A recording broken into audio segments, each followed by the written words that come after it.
Consumer equilibrium condition. EQ लिख लेते हैं शॉर्ट में, बड़ा वर्ड है, इक्विलिब्रियम बार बार लिखने की बजाय EQ लिख दिया करें। MU ऑफ X प्रोडक्ट, ठीक है, शॉर्ट में MU वर्ड लिख देते हैं मार्जिनल यूटिलिटी को। MU of X product upon MU of 1 rupees is equal to price of X product। ठीक है, ये हम लास्ट क्लास में पढ़ चुके हैं, बट आज हमें इसकी थोड़ी सी और डिटेल में जाना है और 1 कमोडिटी को 2 कमोडिटी बना देना। तो देखो, और इस इक्वेशन को हम थोड़ा बदल के लिखेंगे। MU of X product upon, ये प्राइस वाला फैक्टर नीचे ले आते हैं, price of X is equal to MU of 1 rupees. बताओ ऐसे लिख सकते हैं या नहीं लिख सकते ऊपर वाली कंडीशन को? Yes sir. हाँ, तो ऐसे हमने लिख दिया। ये कौन सा प्रोडक्ट है बताओ? X प्रोडक्ट है लिखा है, कौन सा लिखा है हमने अभी? इन जनरल क्या मान रहे हैं हम इसको प्रोडक्ट, बताओ? X प्रोडक्ट हम मान रहे हैं। ये बताओ, अगर Y प्रोडक्ट होता तो क्या रूल अलग हो जाते? No sir. No sir.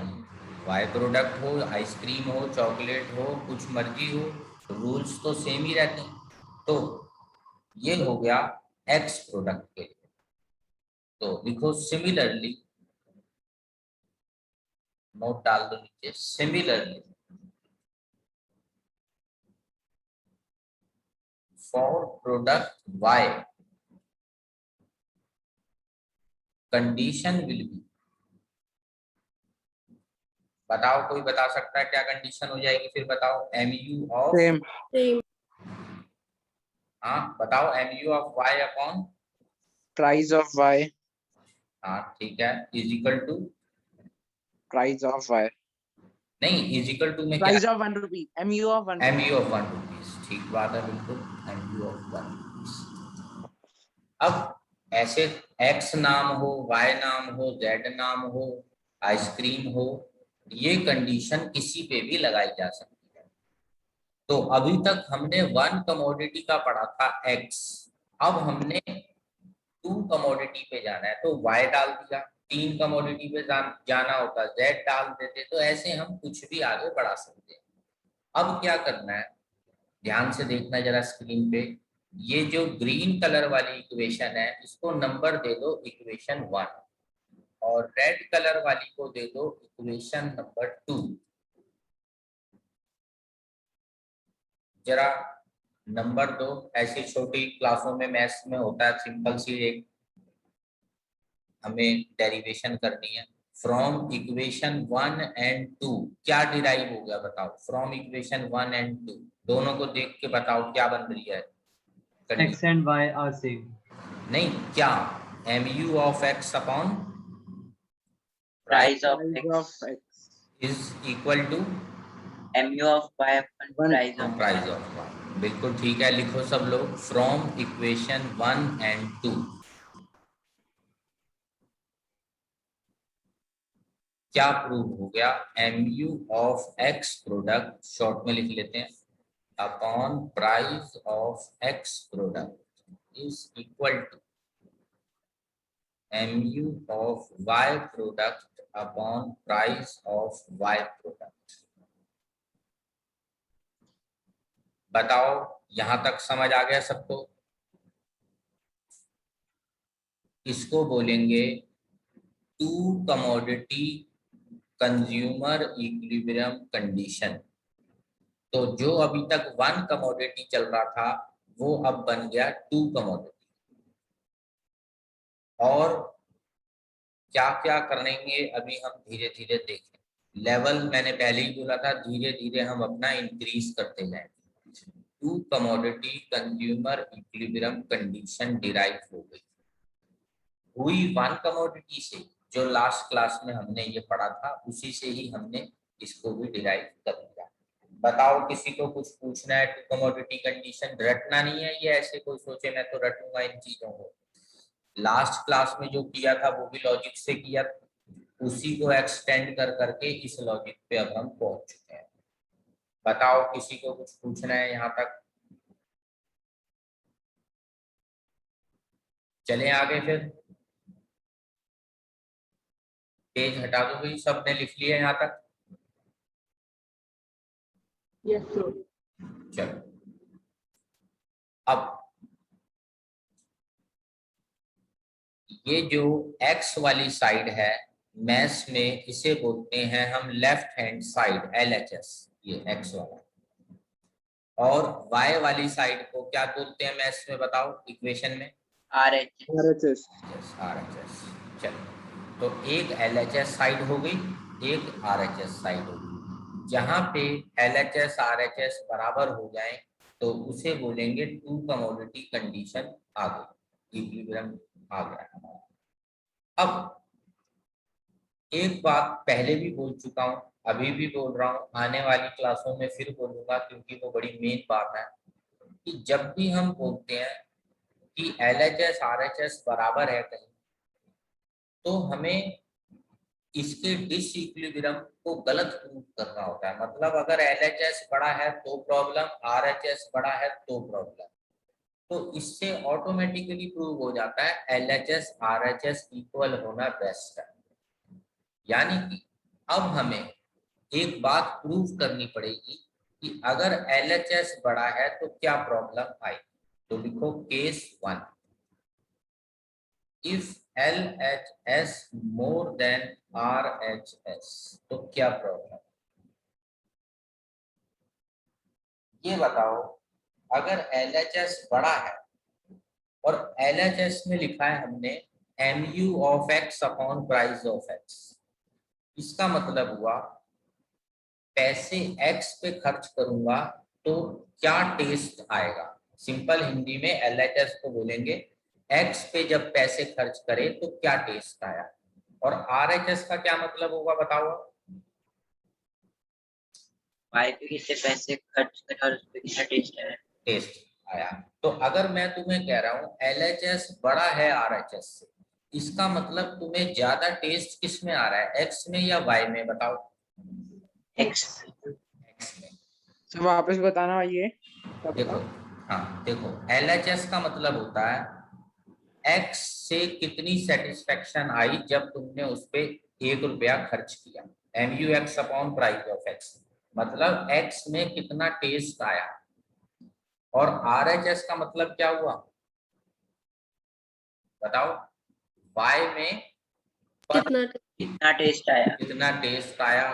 Test word तो मैं चलो सिंपल करके बोल देता हूँ, वैसे हम बोलते हैं बेनिफिट या यूटिलिटी, पर ठीक है समझने के लिए टेस्ट वर्ड की हमने माना था पिछली क्लास में, हम आइसक्रीम गुलाब जामुन कुछ भी खा रहे हैं उसका test.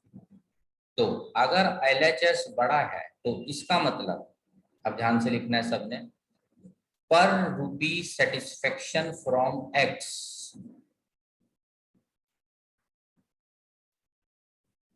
Is more than y। पैसा x पे खर्च करने से जो टेस्ट आ रहा है वो ज्यादा है y से। बताओ यहां तक बात समझ आई? MU को आम लैंग्वेज में हम टेस्ट बोलेंगे, ठीक है समझने के लिए। टेस्ट या सेटिस्फेक्शन। तो अगर LHS बड़ा है मतलब x में टेस्ट ज्यादा आ रहा है।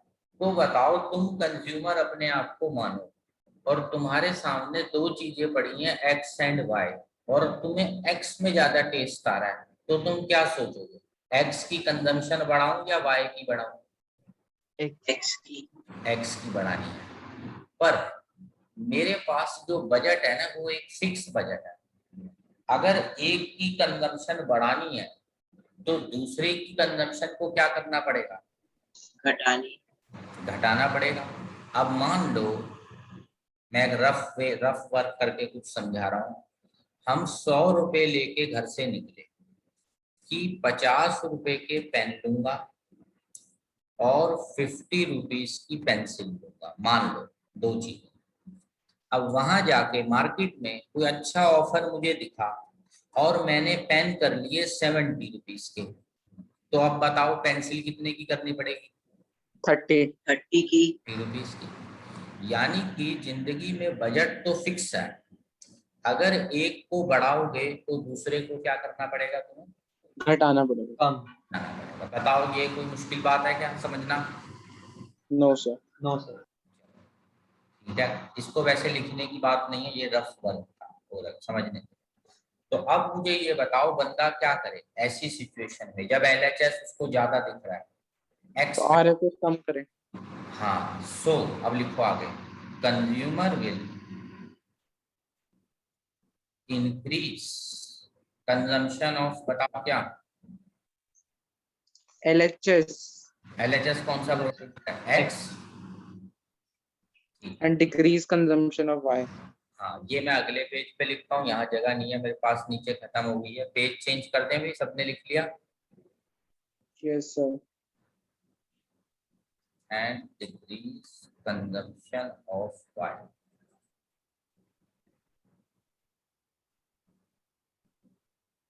इससे क्या होगा देखो, बैलेंस हो गया। हाँ नहीं नहीं, अब देखो बैलेंस हो जाएगा, ये वर्ड तो तुमने ठीक बताया है, पर मुझे थोड़ी ना इकोनॉमिक्स के वर्ड का इस्तेमाल करना पड़ता है पेपर में, तो थोड़ा सा सब लोग अलर्ट हो जाना, क्योंकि अब जो बात हो रही है ना थोड़ी समझने वाली ज्यादा है और काफी बच्चों को ये बात तंग करती है, इसलिए ध्यान से देखना। यूनिट्स और एमयू होता है मार्जिनल यूटिलिटी, जिसे आम लैंग्वेज में हम बोलेंगे टेस्ट, आम लैंग्वेज। ये बताओ अगर यूनिट्स बढ़ रहे हैं तो टेस्ट क्या होता जाता है? धीरे धीरे कम। कम होता जाता है। ठीक है, तो मैं इसको ऐसे लिख सकता हूं, यूनिट्स इंक्रीज, एमयू बोलो प्लीज।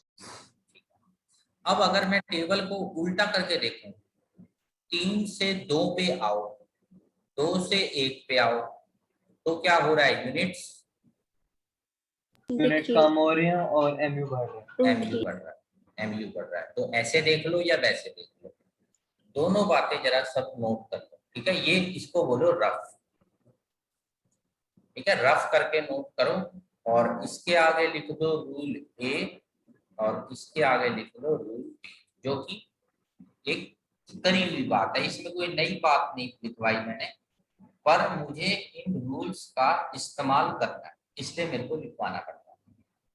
पेपर में नहीं लिखने रूल ए रूल बी, पर लैंग्वेज अब हम लिखेंगे उसके लिए ये दोनों रूल्स आने चाहिए। बताओ किसी को रूल में कुछ पूछना हो, सिंपल सी चीज है ना, यूनिट्स ज्यादा खाएंगे तो टेस्ट कम होगा। कुछ पूछना है भाई यहाँ तक किसी ने? चलो अब मान लो सिचुएशन जो चल रही है अभी, स्क्रीन पे जरा सब लोग ध्यान से देखना। यहाँ है मान लो 100/1 और यहाँ है 200/2, तो LHS RHS दोनों कितने आ रहे हैं बताओ? 100 100 ठीक है।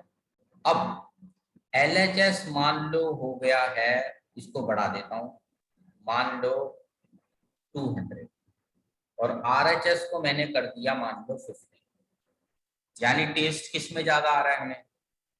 LHS। X में टेस्ट ज्यादा आ रहा है, Y में कम आ रहा है। तो अभी सिचुएशन चल रही है 200 मोर देन 50, यही चल रही है अभी पिछले पेज के हिसाब से। Yes sir. और अभी तुमने मुझे बोला है सो कंज्यूमर क्या करेगा? इंक्रीज किसको करेगा? एक्स। एंड डिक्रीज किसको करेगा? वाई। अब रूल ए देखो, रूल ए, एक्स की कंजम्पशन बढ़ाएंगे तो एक्स का एमयू क्या होने लगेगा? डिक्रीज। मान लो ये हो गया 170। अच्छा, अब रूल बी लगाओ, y को तुम कम करोगे, रूल बी लगाओ, y को कम करने से क्या होगा उसका एमयू, रूल बी, y को कम करोगे, रूल बी नीचे देखो, तो यूनिट्स डिक्रीज होंगे। हाँ तो एमयू बढ़ेगा ना उसका फिर। हाँ हाँ। तो 50 वाला हो गया मान लो 70। अब क्या करें, अभी भी किस में आ रहा है, x में ज्यादा टेस्ट आ रहा है, यस सर। हाँ 70 मोर देन। अब क्या करेगा कंज्यूमर बताओ फिर से, again consumer X increase. Increase x decrease y, right. फिर से रूल नंबर ए लगाओ, x को बढ़ाने से क्या होगा उसका एमयू डिक्रीज। और कम होगा, मान लो 150, y को कम करने से उसका बढ़ेगा मान लो 90। क्या करे कंज्यूमर, एक्स को इंक्रीज करे और वाई को डिक्रीज वापस से। हाँ, ये कब तक चलता रहेगा, जब तक दोनों 100 पे आके क्या ना हो जाए, रुक जाए। बराबर हो। एलएचएस का घटना, वर्ड ध्यान से सुनना, एलएचएस का घटना आरएचएस का बढ़ना चलता रहेगा because of rule A and rule B, जब तक दोनों बराबर ना हो जाए। ये है ऑफिशियल लैंग्वेज जो कि मुझे लिखवानी है, पर बच्चों के समझ नहीं आता ये चेन कैसे बनती है, 200 170 150 50 70 90, ये क्या होगा बताओ, सबने यहाँ तक लिख लिया, सब लोग ऐसे नंबर्स से लिख लो, थोड़ा इजी हो जाएगा तुम्हारे लिए। जैसे मैंने लिखा है LHS 200 RHS 50, और फिर धीरे धीरे LHS भी बदलता गया RHS भी बदलता गया because of rule number A and D. ये 11th क्लास का अगर मैं बोलूं सबसे ज्यादा हाई लेवल टॉपिक है तो वो गलत नहीं होगा, क्योंकि बहुत बच्चे यहीं पे आके फंसते हैं जो ये टॉपिक हमारे सामने लिखा है, क्योंकि वो चेन नहीं समझ पाते ये हो क्या रहा है। जरा बताओ, पूरी कोशिश करी है मैंने इसको सिंपल से सिंपल करने की, किसी ने कुछ पूछना है? चलो अगले पेज पे मैं फिर लैंग्वेज आगे बढ़ा रहा हूं।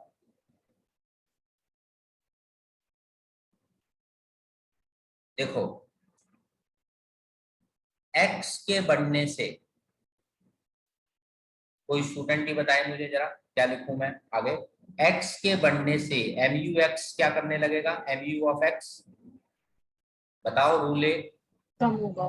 कम होगा। y के घटने से mu ऑफ y बताओ, कम होगा। increasing quantity of x will lead to, increasing quantity of Y. नहीं पहले तो decrease in mu of x, rule and decrease in quantity of y बताओ will lead to, इंक्रीज। हाँ ठीक है, तो पहले वाले की वजह से LHS गिरेगा, वाले की वजह से RHS बढ़ेगा, increase in mu of y।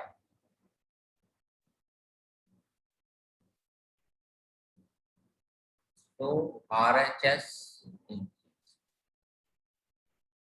this decrease in LHS and increase in RHS continues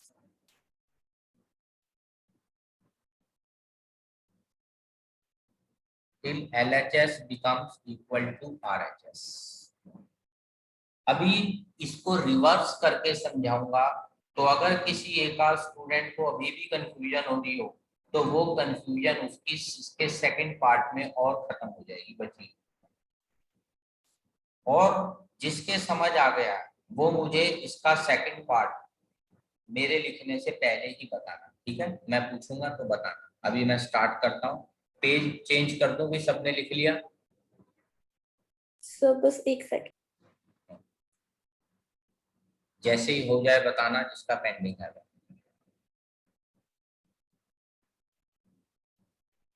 language को रटना नहीं होता, तुम खुद बना सकते हो अपनी।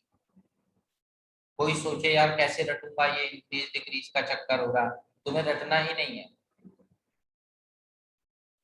खुद उसी वक्त बन जाएगी। तुम्हें बात को समझना है जो हो रही है। और अगर अभी भी कंफ्यूजन है, सेकंड पार्ट ध्यान से देखना जो अब मैंने लिखना है। बताओ हो गया सबका, जिसका रह गया था नोट करना। Yes, sir. चलो लिखो केस 2, LHS छोटा है, RHS बड़ा है। रिवर्स कर दो, ये 50 है, ये 200 है। अब जरा कोई बच्चा बता सकता है मुझे क्या लिखना चाहिए, इसका मतलब टेस्ट किस में ज्यादा आ रहा है? RHS सर, इसमें केस डी RHS. लगेगा। नहीं, अब की बार बाय चांस ऐसा हो गया, मान लो कि LHS छोटा है, RHS बड़ा है, तो इसका मतलब इस सिचुएशन में टेस्ट किस में ज्यादा है? RHS में, Y में। RHS मतलब Y। ठीक है, लिखो मेरे साथ साथ सब। सर तो Y कम हो जाएगा और LHS बढ़ जाएगा।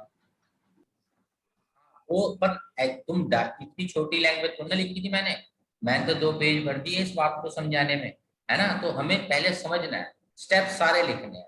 आंसर ठीक है कि वो तुम्हारा बराबर हो जाएंगे, पर पेपर में तो ये 6 मार्क्स का क्वेश्चन है।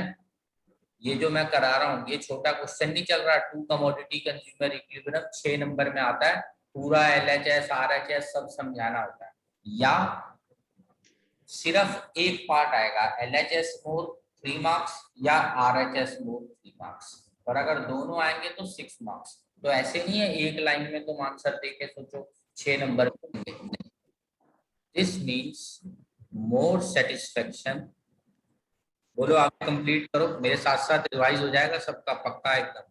बोलो more satisfaction from product Y। Y. चलो क्या करें फिर बताओ? Consumer increase, increase consumption of Y, नहीं इंक्रीज कंजम्पशन ऑफ X। नहीं टेस्ट तुम्हें जिसमें ज्यादा आएगा तुम वो खाओगे ना। किसमें हाँ, ज्यादा आ रहा है तुम्हें? Y। तो ज्यादा वाई खाएंगे, और जिसमें कम आ रहा है उसको कम कर दो। किसको कम कर दें? X को। ठीक है। अब रूल नंबर ए क्या कहता है? जिसको ज्यादा खाएंगे तो धीरे धीरे उससे टेस्ट क्या आने लगेगा? कम। कम। बताओ क्या लिखें? MU from X will start, increasing. पहले y का लिख देता हूं, पहले y लिखा हुआ है ना हमने। MU of y will start, बोलो डिक्रीजिंग। डिक्रीजिंग, क्योंकि उसको ज्यादा खा लिया, जिसकी वजह से RHS क्या करने लगेगा? इंक्रीज। नहीं, अगर M होगा तो RHS भी तो कम हो जाएगा ना उसका। वही वाली बात हो गई। अभी मैं लिख के दिखाता हूं, पहले इसको पूरा कर दो जरा। MU of X increase, तो LHS increase। अब मान लो सिचुएशन पहुंच गई, जैसे मैंने पहले बोला था, ये 70 वो 150। अब बोलो क्या करें? बताओ किसमें टेस्ट ज्यादा आ रहा है, X या Y? Y. Y। फिर से कंज्यूमर क्या सोचेगा? Y की कंजम्पशन Y की कंजम्पशन बढ़ा, कम और Y ले Y, लो। Y को बढ़ाओ, X को कम करो, तो इससे Y की MU फिर क्या होने लगेगी धीरे धीरे, और जिसको इंक्रीज होने कम। लगेगी।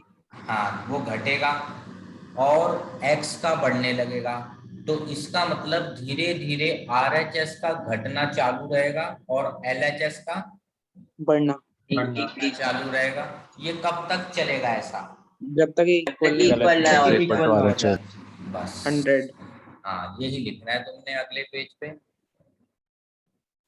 This decrease in RHS and increase in LHS continues till LHS becomes equal to RHS। Consumer equilibrium आ जाएगा। बताओ समझ आ गया सबको?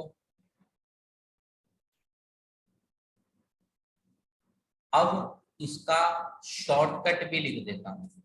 हो सकता है कई बच्चे पेपर में कंफ्यूज हो जाएं, कुछ उल्टा सीधा लिखने से अच्छा थोड़ा शॉर्टकट में आंसर दे दें, 6 में से 5 नंबर तो तब भी मिल जाएगा। शॉर्टकट क्या है देखो, अगर LHS मोर देन RHS है, बिल्कुल शॉर्ट में आंसर बता रहा हूं, तो क्या ज्यादा खाना है? LHS LHS मतलब कौन सा प्रोडक्ट? X X ये 200 ये 50। तो तुम्हें शॉर्टकट में आंसर क्या देना है? मोर सेटिस्फेक्शन इन X बिल्कुल शॉर्टकट वाला आंसर लिखो। इंक्रीज क्वांटिटी ऑफ, बताओ, X एंड डिक्रीज कंजम्पशन या क्वांटिटी ऑफ, बोलो, Y Y। इसके बाद सीधा शॉर्टकट लगा दो, LHS स्टार्ट्स, क्योंकि वो 200 हो रखा है उसको गिराना है, RHS इंक्रीज टिल कब तक? जब तक इक्वल ना हो जाए। तो देखो 2-3 लाइन में ही आंसर खत्म कर दिया। शॉर्टकट के लिए इतना भी बहुत है। अब इसका सेकंड पार्ट बताओ। 50-200 बताओ भी, कोई भी एक स्टूडेंट, कोई भी जना बता दे मुझे आंसर क्या लिखूं शॉर्ट में। मोर satisfaction, More Y satisfaction Y. ठीक है। इंक्रीज किसे करें? Y. डिक्रीज किसे करें? X X.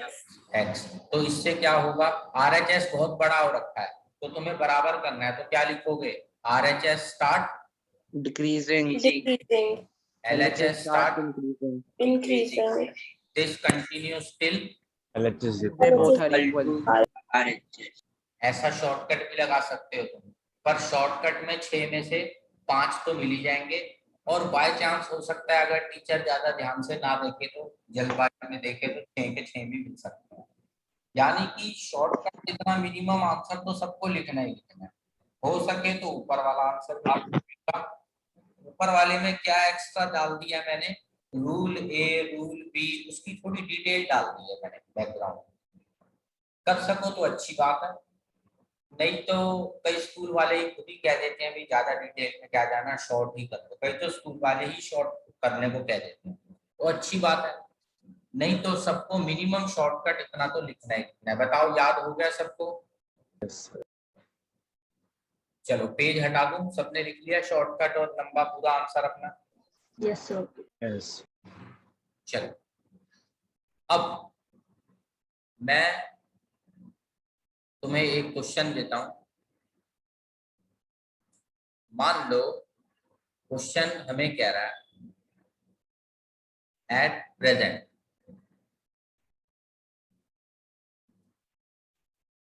mu of x is equal to 100, mu of y is equal to 20,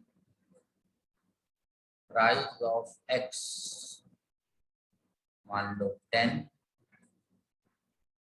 price of y 5।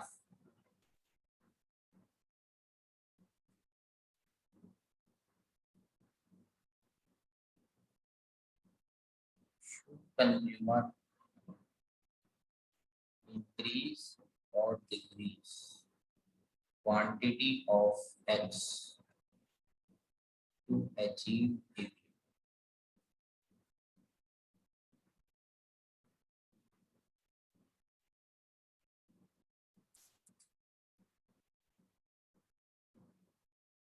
क्या कोई बता सकता है मुझे क्या किया जाए? थोड़ी सी हिंट दे देता हूँ। कंज्यूमर इक्विलिब्रियम की ये कंडीशन होती है, mu of x upon mu of y upon mu of x upon price of x equal to mu of y upon price of y। Short में लिख दिया है। अब मुझे बताओ LHS कितना चल रहा है इस क्वेश्चन का? LHS निकाल के बताओ जरा कोई। 10 RHS निकाल के बताओ कोई। 4 3 नंबर का आता है ये स्कूल के पेपर में क्वेश्चन, बताओ। LHS बड़ा है RHS बड़ा है? LHS LHS अब बताओ आगे का आंसर क्या करें? increase X will consumption increase. of X X and decrease consumption of Y.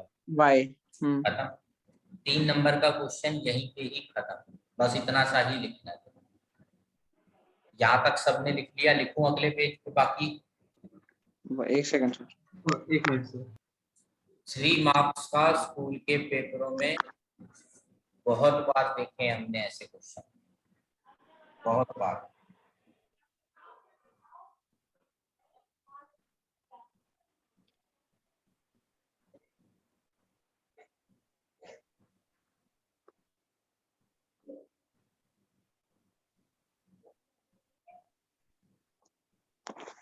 जैसे ही हो जाए बताना मुझे, फिर मुझे पेज आगे चेंज करना है। हो गया। चलो अगले पेज पे। वैसे तो लैंग्वेज तुम्हें पता ही है जो लिखनी है। LHS मोर देन RHS, तो कंज्यूमर क्या करे? Increase consumption of Y, decrease consumption नहीं of नहीं, increase consumption of Decrease X, consumption of X. decrease consumption हाँ। of Y.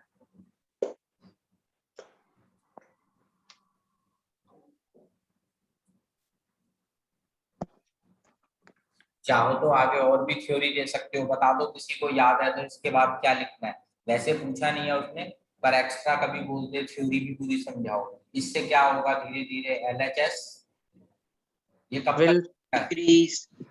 हाँ, RHS बढ़ेगा जब तक दोनों क्या ना हो जाए, equal. equal. Equal ना हो जाए. वो और वो उसका नया इक्विलिब्रियम आ जाएगा, LHS इक्वल टू RHS। तो मेन आंसर पर हमारा यही खत्म हो गया है कि X की क्वांटिटी कंज्यूम उसको बढ़ानी पड़ेगी कंजम्पशन, या घटानी पड़ेगी X की? Increase. बड़ा Increase. ठीक है, बताओ करें अगला क्वेश्चन। Yes sir. लिखो, थोड़ा क्वेश्चन को बदल देता हूँ। क्वेश्चन में मैं पहले ही कह रहा हूँ वो कंज्यूमर इक्विलिब्रियम पे पहुंच चुका है। पिछले क्वेश्चन में तो मैं पूछ रहा था तुमसे वो क्या करे इक्विलिब्रियम पे पहुंचने के लिए, पर अब मैं कह रहा हूँ कंज्यूमर इक्विलिब्रियम पे पहुंच चुका है। Consumer has achieved equilibrium. ठीक है, क्लियर कह रहा है क्वेश्चन।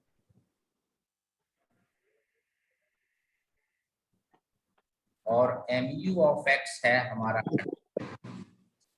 प्राइस ऑफ X है 20, MU ऑफ Y है हमारा मान लो 40, और क्वेश्चन कह रहा है फाइंड प्राइस ऑफ Y। तो क्या कोई बहुत मुश्किल बात होगी हमारे लिए निकालनी? बताओ। कंडीशन लिख लो सबसे पहले।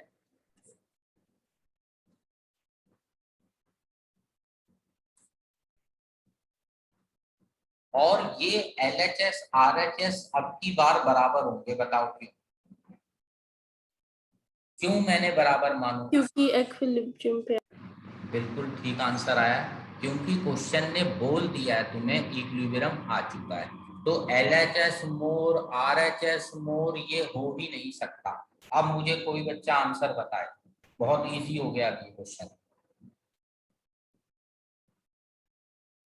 बताओ MU of X upon price of X कितना है? 100/20. और उधर 40/Y. 40/Y. 40 upon PY। Yes sir. तो सॉल्व करो, कितना आ रहा है PY? 8. 8. बताओ 3 नंबर के ऐसे क्वेश्चन आ जाए तो कोई बुराई है क्या? बताओ, किसी को मुश्किल लग रहा है भाई इसके अंदर? No, sir. चलो थोड़ा लेवल और बढ़ाते हैं। बताओ यहाँ तक तो ठीक है ना? बढ़े आगे चलें? लिख लिया सबने? Yes sir. चलो आगे चलते हैं। अगला क्वेश्चन थोड़ा बड़ा क्वेश्चन है, तो अपना स्टडी मटेरियल मैंने कहा था भाई मेरे यहाँ से उठा लेना, काफियों ने तो ले लिया। पेज नंबर 21 पे ये क्वेश्चन गिवन है, ठीक है? तो शॉर्ट में ये जरा यूनिट्स MUX और MUY क्वेश्चन में हमें गिवन है, ठीक है? यहाँ तक जरा सब फटाफट नोट करो। MUX और MUY हमें गिवन है, और अगर नहीं भी नोट करना, कोई सोचे भाई सामने ही पड़ी है अगर तुम्हारे बुक स्टडी मटेरियल वाली, तो चाहे ना भी नोट करो, पर जिसके नहीं पड़ी वो तो अभी फिलहाल नोट करे। अब ये बताओ, क्या खाली MUX MUY से क्वेश्चन हो सकता है टू कमोडिटी वाला? LHS की कंडीशन क्या होती है? LHS बताओ, LHS का फॉर्मूला बताओ। MUX upon Price of X. Price of x. तो सबसे पहले मुझे LHS की जरूरत है। कितना आएगा पहला LHS बताओ? प्राइस ऑफ एक्स ऊपर तुम 25. यहाँ गिवन है 5, तो MUX Five. अपॉन 5. 25 अपॉन 5 कितना हुआ? 5। अगला बताओ। 4. 20/5 4। फिर अगला 3. 15/5 3। और बोलो अगला। 2.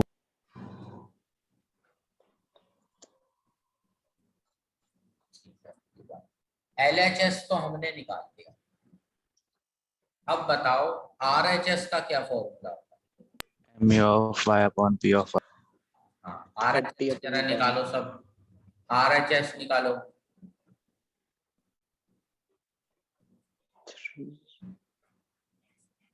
MU of Y upon price of Y। Price of Y ऊपर 10 लिखा है, तो पहला हो गया, कितना हो गया बताओ पहला?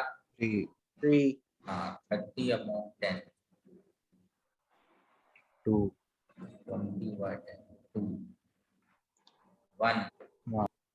फिर कितना हो गया देखो 0 माइनस। सबसे पहला स्टेप होता है, पिछले क्वेश्चनों में तो बड़ा इजी था, एक एक जरा जरा से तुमको इंफॉर्मेशन गिवन थी। अब की बार ये फिर थोड़े बड़े मार्क्स का आता है, ये 6 मार्क्स का आएगा अगर आएगा क्वेश्चन तो, क्योंकि ये तो बहुत बड़ा हो गया, बड़ी कैलकुलेशंस करनी पड़ रही है। अब हमको ये ढूंढना है LHS RHS बराबर कहाँ है। LHS इक्वल टू RHS कहाँ बराबर है, कहाँ कहाँ बराबर है बताओ।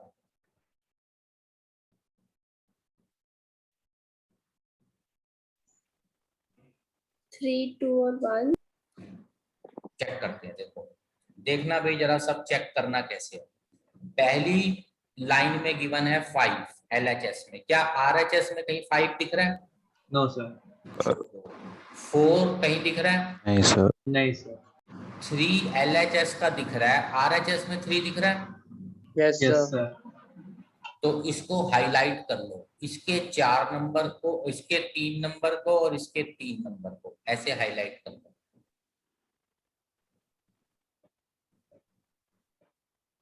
इसका 3 उसका 3 हाईलाइट कर लो। और बताओ इसका 2 उसके 2 से कहीं मैच हो रहा है? Yes, sir.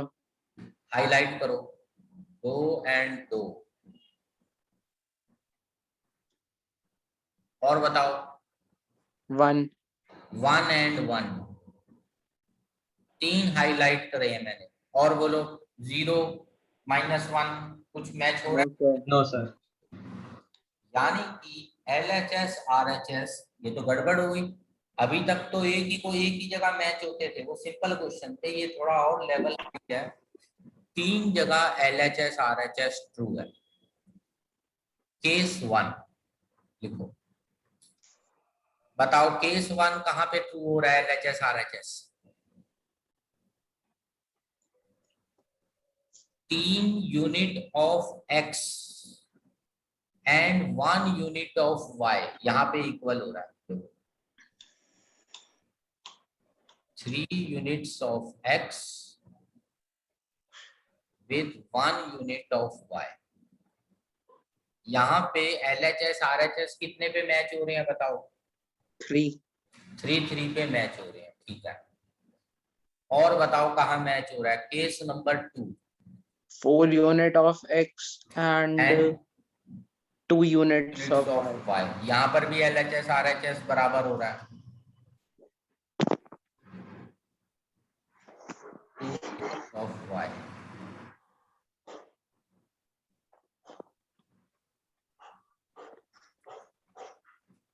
और ढूंढो LHS RHS 1 1 वाले जो बराबर 5 units of x, 3 units y. of y.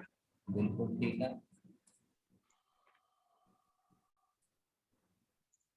ये यहाँ तक बताओ, किसी को कुछ पूछना है तो। ये केसेस बनाने बड़े खास हैं।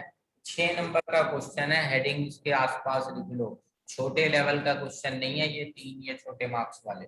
ये आएगा सीधा 6 मार्क्स अगर आएगा, वैसे कम आता है, बहुत लंबा काम हो जाएगा इस क्वेश्चन। बताओ समझ आ गया यहाँ पे मैचिंग कैसे बनाई है RHS की हमने? Yes sir. अगर ऐसा क्वेश्चन आता भी है तो इसको ऐसे हाईलाइट भी करना होगा? हाँ, पेंसिल से एक एक हाईलाइट तो करोगे ना, LHS RHS कहाँ कहाँ बैलेंस हो रहा है। टीचर के लिए इजी हो जाता है और तुम्हारे लिए भी केसेस लिखना इजी हो जाता है। वरना कई बच्चे क्या करते हैं, जल्दबाजी में उसका 2 उसका 4 उल्टा सीधा लिख देते हैं तो गड़बड़ हो जाती है। यहाँ तक सबने लिख लिया, चलें आगे। Yes sir, yes sir. चलो अब लिखो एक्सपेंडिचर, हेडिंग दे दो एक्सपेंडिचर, और फिर 3 केस बना लो। 3 जगह के एक्सपेंडिचर चाहिए, केस 1, केस 2, केस 3। केस 1 में कितना खर्चा होगा बताओ, सोच के बताओ। 3 यूनिट एक्स खरीदने हैं, 1 यूनिट वाई खरीदना है। 3 एक्स खरीदूंगा तो कितने का खर्चा होगा बताओ? 50. 3 इंटू 5 प्लस 1 वाई खरीदूंगा, 1 इंटू 10। ऊपर से प्राइस ले लो, ये देखो ये ऊपर प्राइस गिवन है ना, ये प्राइजेस का इस्तेमाल करो और बताओ कितना खर्चा हो रहा है केस 1 में।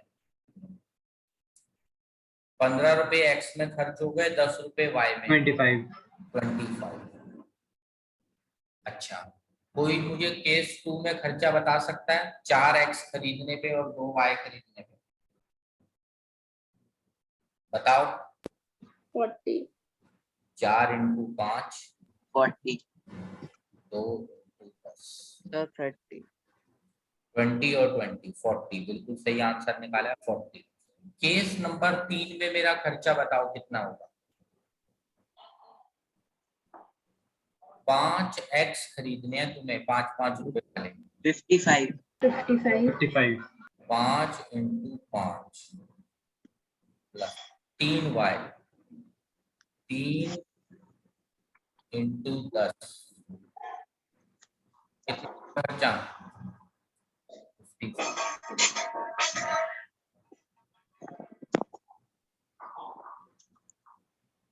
ये बताओ यहाँ समझ आ रहा है सबको खर्चे कैसे निकल? Yes, sir. Yes sir. इसका मतलब लाइफ में मेरे को 3 ऑप्शन दिख रहे हैं, 1 2 एंड 3, जो मेरे लिए बेस्ट है। तीनों बेस्ट हैं LHS RHS के हिसाब से, क्योंकि तीनों पे LHS RHS बताओ मैच हो रहा है या नहीं हो रहा आपस में? बताओ। हो रहा है. यानी जिंदगी में मेरे सामने 3 ऑप्शन अब मुझे दिख रहे हैं, पर तीनों में खर्चा अलग अलग है या सेम है? तीनों में खर्चा बताओ मेरा। अलग है। No sir. अलग है ना? अब हम इस बंदे को बोलेंगे अपनी इनकम बताओ हमें कितनी है। क्वेश्चन में देखो इनकम कितनी है इस बंदे की, 40 इनकम है इसकी 40 रुपीज। Case 2. इस बंदे को क्या सलाह दोगे तुम कि भाई केस 2 हाँ भाई तेरी इनकम के हिसाब से केस 1 तो देखो बेकार है, क्योंकि जब हमारे पास पैसा है तो हम ज्यादा क्वांटिटी वाला ऑप्शन पसंद करें या कम क्वांटिटी वाला? बताओ। पैसा है, ज्यादा लेंगे। तो ऑप्शन नंबर 3 में तो और भी ज्यादा है, वो क्यों नहीं ले? ऑप्शन नंबर 3 इनकम नहीं होती। हाँ, उतने पैसे का हमारे पास इंतजाम नहीं। चाहता तो मेरा मन ऑप्शन 3 था, LHS RHS तो वहां भी बराबर है, पर इनकम अलाउ नहीं करती। तो फाइनल आंसर क्या दें हम इस बंदे को, बताओ। इसका बेस्ट केस 2 है। अगले पेज पे हम लिखते हैं his income is 40, so third option is out of budget.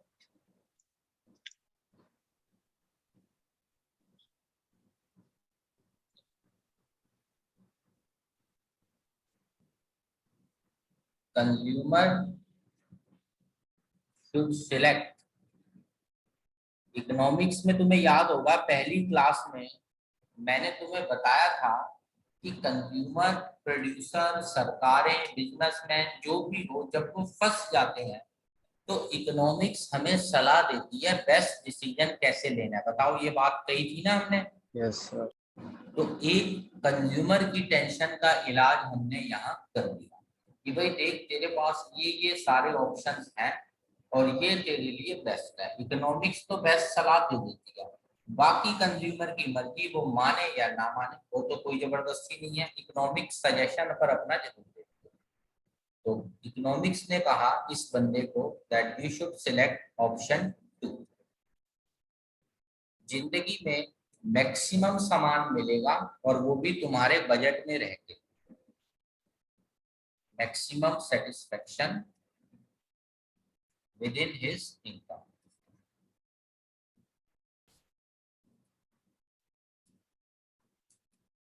तो फाइनल आंसर मेरा रहा 4 unit of x, 2 unit of y। 4 unit of x खरीदो, 2 यूनिट्स ऑफ y खरीदो। ये तुम्हारी लाइफ का, हमने उस बंदे को कहा, बेस्ट पॉइंट रहेगा। फाइनल आंसर 6 मार्क्स का क्वेश्चन खत्म।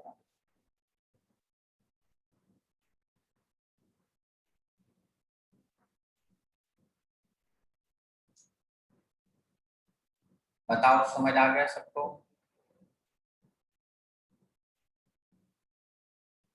Yes, sir. चलो,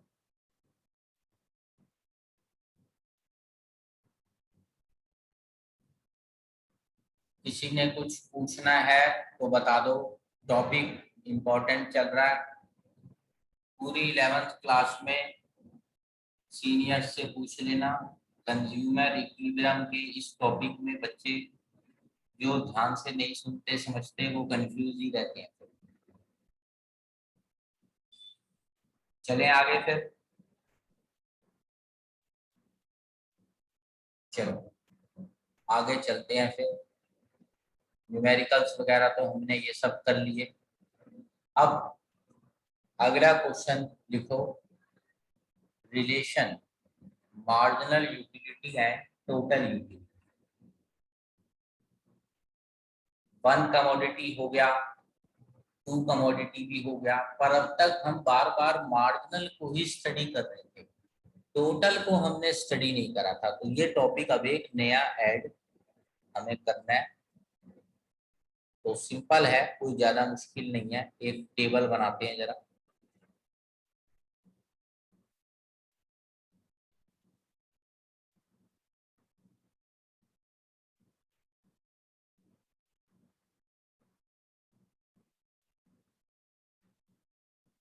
यूनिट्स कंज्यूम जैसे हम हर बार करते हैं, वही 1 2 3 4 5 6 7। मार्जिनल यूटिलिटी मतलब आम लैंग्वेज में क्या होता है, बताओ। आम लैंग्वेज में Yes. मतलब टेस्ट कितना। टेस्ट। हाँ, आम लैंग्वेज में एक्स्ट्रा टेस्ट कितना आया, एक्स्ट्रा टेस्ट कितना।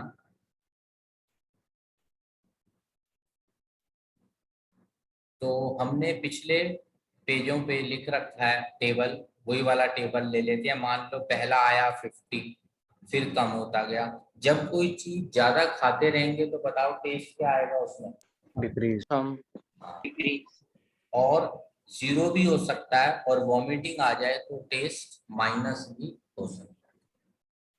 ये टेबल तो बताओ हमने पहले कराया या नहीं कराया? Yes, sir. Marginal utility. नया टॉपिक क्या ऐड कर दिया मैंने, उसका नाम है टोटल यूटिलिटी। इसका मतलब होता है अब तक का टोटल टेस्ट। तो बताओ पहला टेस्ट है 50, तो सेकंड खाने के बाद 40 का टेस्ट और आ गया, तो कितना हो गया बताओ टोटल टेस्ट? 90. 90 फिर 30 और आया, तो अब तक का टोटल कितना हो गया? 120. और बताओ 20 और आ गया, 140. फिर 10 और आया 150। 6th आइसक्रीम खाने से कोई फायदा ही नहीं, 150, और 7th आइसक्रीम खाने से 140. वॉमिटिंग आ गई मान लो, तो मेरा टेस्ट कम हो गया, माइनस हो गया थोड़ा सा, यानी टोटल टेस्ट कम हो चुका है, 1 की जगह 140। यहाँ तक का टेबल समझ आ गया? Yes, sir. अब ये बताओ, अगर मैं बोलूं 4th आइसक्रीम से कितना टेस्ट आया, 4th आइसक्रीम से बताओ। 140, 4th आइसक्रीम 20, 4th से 20 आया, और अगर मैं बोल रहा हूँ 4 खाने के बाद का टोटल टेस्ट, तो क्या बोलना है? 140. हाँ, फर्क समझ आ रहा है? फिर से सुनो, Yes, sir. चौथी आइसक्रीम खाने में कितना टेस्ट आया, चौथी आइसक्रीम में। अगर ये बोल रहा हूँ मैं 4th आइसक्रीम पर्टिकुलर टेस्ट है 20, 4 खाने के बाद तक का टोटल टेस्ट कितना? 140. 140 ऐसी अगर मैं कहूँ 5वीं आइसक्रीम में कितना टेस्ट आया, 5th, 10, 10 5 खाने के बाद का मेरा टोटल टेस्ट कितना हो चुका है? 150. 150। चलो अब ये टेबल बन गए। अब एक डायग्राम में बड़ा डायग्राम बनाओ, इसको प्लॉट करना है हमें, दोनों को सिंगल डायग्राम में प्लॉट करें, तो बड़ा डायग्राम बनाना पड़ेगा, छोटे में नहीं समझ आएगा। ठीक है, यूनिट्स नीचे ले लो 1 से 7 तक, 1 2 5 6 7।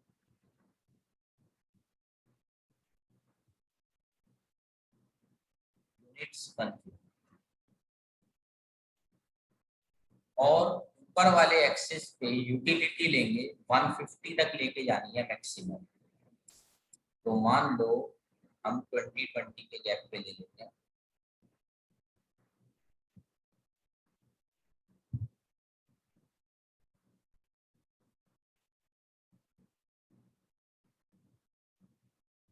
पहली बार थोड़ा प्लॉटिंग करके हमें शेप का आइडिया लग जाएगा, बाद में जब एक्सपर्ट हो जाओ तो जरूरी नहीं है एग्जैक्ट प्लॉटिंग करो, अंदाजे से भी बना सकते हो। बताओ सबने यहाँ तक कर लिया? Yes, sir. चलो पहले मार्जिनल यूटिलिटी को प्लॉट करेंगे। 1 पे कितना है बताओ, 1 पे मार्जिनल यूटिलिटी 50. 1 पे 50, प्लॉट करो 1 पे 50। ये रहा। इसके बाद डायरेक्ट शॉर्टकट लगा लेते हैं। 6 को देखो, 6 को कितना है, 6 पे 0. 6 पे 0 कर दो सीधा, क्योंकि एग्जैक्ट प्लॉटिंग करने के लिए ग्राफ पेपर तो हमारे पास है नहीं, तो 2 मेन पॉइंट्स को प्लॉट करके सीधी लाइन बना दो, बस यही शॉर्टकट है। मार्जिनल यूटिलिटी का ग्राफ बन गया। नाम दे दो इस लाइन का मार्जिनल यूटिलिटी, मतलब MU, शॉर्ट में लिख दो MU। बताओ बना लिया सबने?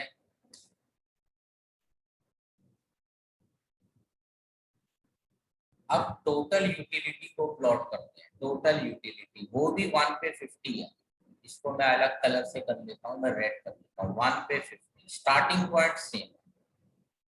अब क्या हुआ, 2 पे 90, ये स्ट्रेट लाइन नहीं बन रही। ये स्ट्रेट लाइन क्यों नहीं बन रही, जरा ध्यान देना। 50 से 90 कितने की जंप आई? 40, फिर नेक्स्ट में 30. इसमें जंप धीरे धीरे लग रही है, 30, फिर 20, फिर 10, फिर 0 की जंप, यानी जब कम आ Minus. गया, हाँ, तो इसकी स्ट्रेट लाइन नहीं बनेगी, इसका प्लॉट ही करके तुम्हें आइडिया लगाना पड़ेगा। तो 90 फिर 120, 2 पे 90 फिर 120, ये कर्व टाइप सा शेप बनेगी। अभी तुम पहले आप मेरी डिजाइन देखो कैसा बन रहा है, उसके बाद तुम बनाना। फिर 4 पे देखो 140, 4 पे 140, 5 पहले देख लेना जरा, 150 फिर 150, 150 फिर से 150, 2 बार 150, उसके बाद 140। ये देखो ये कर्व टाइप सा बन रहा है, ये देखो ऐसा।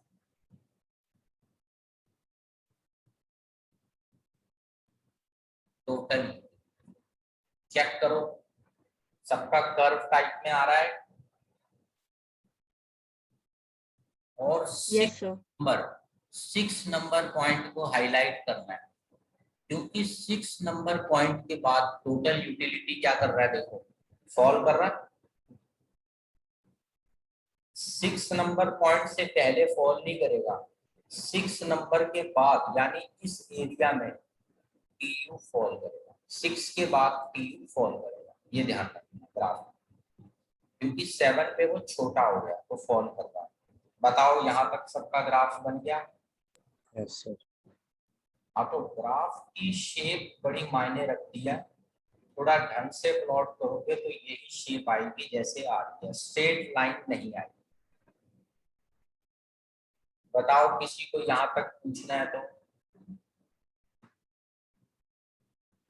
तो चलो एक्सप्लेनेशन तो फिर अभी थोड़ी इसमें बची है टाइम, कई बच्चों का आगे क्लास का हो रहा होगा, तो क्लास को तो मैं यहाँ एंड कर रहा हूँ, इसको मैं कंटिन्यू करूंगा टॉपिक को नेक्स्ट क्लास में। तो जिसने कुछ नहीं पूछना वो एग्जिट कर सकते हो।